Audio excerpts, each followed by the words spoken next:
Good morning everyone. आज मैं subject verb agreement पर एक वीडियो बना रहा हूँ और ये जो वीडियो है ये बहुत ही बेसिक लर्नर्स के लिए है, जिनको बहुत ही बेसिक जानकारी नहीं है सब्जेक्ट वर्ब एग्रीमेंट की। ये वीडियो उन लोगों के लिए है और जैसे क्लास सिक्स्थ में, फिफ्थ में, सिक्स सेवन्थ के बच्चे भी इस तरीके की मिस्टेक्स करते हैं, तो उनके लिए भी ये वीडियो है। तो इस टॉपिक को समझने से पहले देखिए, सब्जेक्ट वर्ब एग्रीमेंट को समझने से पहले हमें वर्ब के दो फॉर्म्स को अच्छे से समझना होगा। फर्स्ट फॉर्म ऑफ वर्ब, पहला फॉर्म ऑफ वर्ब जो होता है वो वर्ब का वो फॉर्म होता है जिसमें हम एस या ई एस नहीं लगाते हैं। द वर्ब विदाउट एस और E S is known as the first form of verb. जैसे गो, ईट, राइट, वर्क, ये सब जो हैं ये फर्स्ट फॉर्म ऑफ वर्ब है। और वहीं फिफ्थ फॉर्म ऑफ वर्ब होता है एक जिसमें कि एस और ई एस वर्ब के साथ लगा होता है। जैसे गोज, ईट्स, राइट्स, इसमें गो के आगे हमने ई एस लगा दिया। Yeats, rights, works, laughs etcetera, तो इसको हम फिफ्थ फॉर्म ऑफ वर्ब बोलते हैं। इसको हम सिंगुलर फॉर्म भी आगे वीडियो में मैं इसको सिंगुलर वर्ब बोलूँगा, और जबकि इसको मैं प्लूरल वर्ब बोलूँगा, क्योंकि वो अंडरस्टैंडिंग को बेहतर, इस टॉपिक को अच्छे से समझने के लिए इस टर्मिनोलॉजी का मैं यूज़ करूँगा। अब आगे देखिए, सब्जेक्ट वर्ब एग्रीमेंट हमारा टॉपिक है, सब्जेक्ट वर्ब एग्रीमेंट। तो देखिए, इसमें सब्जेक्ट और वर्ब में क्या एग्रीमेंट है, आपस में क्या अंडरस्टैंडिंग है। हमें in English we have to use verb according to the subject. हमें जो वर्ब है वो सब्जेक्ट के अकॉर्डिंग यूज़ करनी पड़ती है। अब देखिए, सब्जेक्ट क्या है। सब्जेक्ट जिस भी विषय में हम किसी सेंटेंस, जिस भी विषय के बारे में हम बात कर रहे हैं किसी सेंटेंस में, जैसे ये सेंटेंस देखिए आप, शी रीड्स अ बुक, वह किताब पढ़ती है। इसमें किसी लड़की वह की बात हो रही है, so she is the subject. ये सेंटेंस है जैसे राम ईट्स अ मैंगो, इसमें राम आम खाता है, राम एक आम खाता है, तो इसमें राम के बारे में बात हो रही है, तो राम इज़ द सब्जेक्ट। अगर इस सेंटेंस ऐसा होता, a mango is eaten by Ram, तो इसका हिंदी मीनिंग होता, एक आम राम के द्वारा खाया जाता है। तो इस वाक्य में अ मैंगो जो है वो सब्जेक्ट होता, ठीक है। तो देखिए, सब्जेक्ट का मतलब the thing we are talking about in the sentence, जिस भी चीज़ के बारे में, जिस भी व्यक्ति के बारे में, वस्तु के बारे में, हम किसी भी चीज़, जिस भी चीज़ के बारे में बात की जा रही है वो सब्जेक्ट होता है, और यूजुअली वो आपको सेंटेंस के स्टार्टिंग में मिल जाएगा।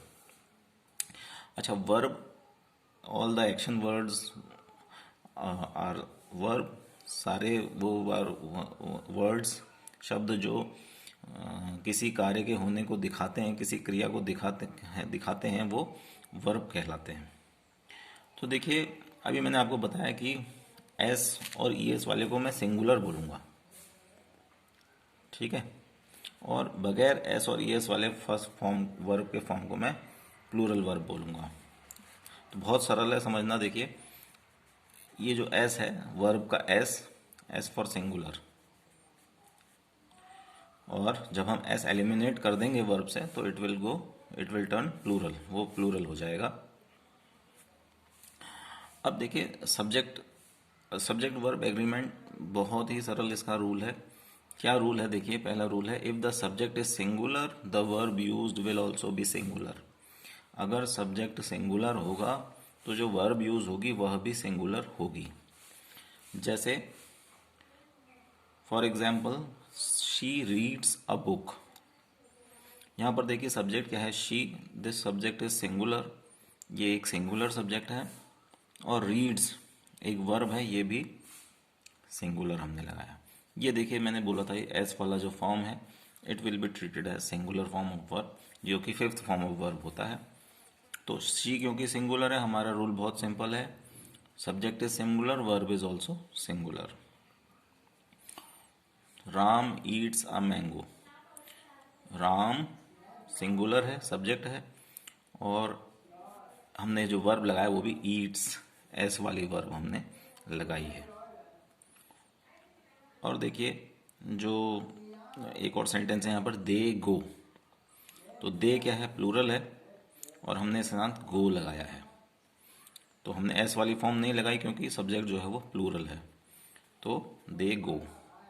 देखिए हम यही गलती करते हैं, अगर जैसे हम लिख देंगे अगर she read a book, this is grammatically wrong, यह वाक्य शी रीड अ बुक व्याकरण की दृष्टि से एक गलत वाक्य होगा। It is grammatically not correctly framed, व्याकरण की दृष्टि से यह सही नहीं है। अब देखिए जो सेकंड जो इसका रूल है वो भी बहुत सरल है, बहुत ही सरल है समझना। If the subject is plural the verb is also plural. अगर सब्जेक्ट प्लूरल होगा तो जो हम वर्ब इस्तेमाल करेंगे वह भी प्लूरल होगी। जैसे मैंने स्टार्टिंग में बताया था, वर्ब विदाउट एस और ई एस, जहां वर्ब में एस और ई एस नहीं होगा, that verb will be used with plural subjects. वो जो वर्ब है वो प्लूरल सब्जेक्ट्स के साथ यूज होगी। जैसे यहाँ पर देखिए, they are playing in the field, वे फील्ड में खेल रहे हैं। तो यहाँ पर दे क्या है, दे सब्जेक्ट है और इट इज प्लूरल, यह प्लूरल है, और हमने इसके साथ जो वर्ब लगाया है ये तो आईएनजी फॉर्म में आ गया है, और हम जो हेल्पिंग वर्ब है वो देखिए आर है। आर का जो दूसरा फॉर्म होता है वो होता है इज। अगर यहाँ पर होता ही तो ही इज प्लेइंग होता, पर क्योंकि ये प्लूरल है तो एस वाली फॉर्म ना लग के एस से अदर जो इज का आर होता है तो हमने आर यूज किया। जैसे we are walking in the field, तो यहाँ पर वी जो है वो प्लूरल है और हमने इज यूज ना करके आर यूज किया हुआ है। इस सेंटेंस में देखिए, जैसे राम ईट्स अ मैंगो, ये सही है। अगर हमने इसी को प्लूरल सेंटेंस एक बनाना है तो दे ईट अ मैंगो, इस वाले रूल के अकॉर्डिंग अगर हम इसी ईट अ मैंगो से हमने एक सेंटेंस बनाना है प्लूरल में, तो दे ईट आएगा, ईट्स नहीं आएगा। तो ये सेकंड रूल था, बहुत सरल है। If the subject is plural the verb used will also be plural. इसका मतलब सब्जेक्ट अगर प्लूरल है तो वर्ब में एस और ई एस नहीं आएगा। जैसे इसकी जगह अगर ये होता कि they play in the field, तो ये भी सही था, ये इंडेफिनिट टेंस का टाइप है। They play in the field, वह फील्ड में खेलते हैं। और अगर हम ही से इस सेंटेंस को बनाएं, he plays in the field होता, क्योंकि ही सिंगुलर है तो सिंगुलर वर्ब जो मैंने बताया था, singular verb he plays S वाली फॉर्म के साथ बनता।